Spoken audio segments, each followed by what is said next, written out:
एक काळ होता, राक्षसांचा राजा रावण, जो लंकेचा शाही शासक होता.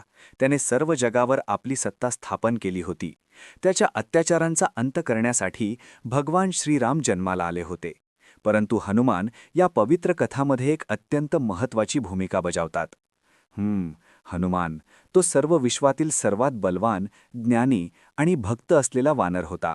परंतु त्याच्या जन्मापूर्वी त्याची गोड गोष्ट सुरू झाली होती. हनुमानची गाथा बालपणीची आहे, जिथे तो एका अद्भुत बलवान देवतेचा रूप होता. तुम्ही विचारता की हनुमान बालक कसा होता?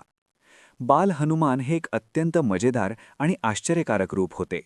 तो अनंत शक्तींचा वसा घेऊन जन्मला. पण तेव्हा तो एक छोटासा वानर मुलगा होता, जो गोंडसपणे किलबिल करत असे. एकदा की हनुमान आपल्या गोड्या हसऱ्या चेहऱ्याने उंच उडून सूर्यासमोर गेला. त्या दिवशी सूर्यमालेचा दिवा लहान वानराने खेचून घेतला होता आणि एक नवा चमत्कार घडला.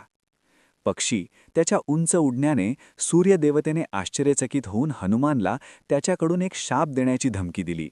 परंतु दुसऱ्या क्षणाला भगवान वायुदेवता, हनुमानचे वडील, त्याच्या मदतीस आले आणि त्याच्या शक्तींचे मोल समजून हनुमानला जीवनभर एक वरदान दिले की तो कोणत्याही संकटात नंतर वाईट न होईल.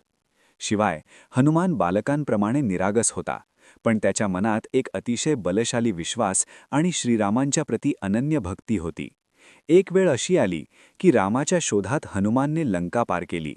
लक्ष्मणाचा वध होण्याच्या कगारावर असताना हनुमानने श्रीरामांच्या शक्तीवर विश्वास ठेवून त्याला संजीवनी बुटी आणण्यासाठी हिमालयावर जाऊन त्याचे हृदय मोठे केले. हे त्याचे अद्वितीय बल, भक्ती आणि निश्चय होते, जे त्याला एक महान योद्धा बनवले.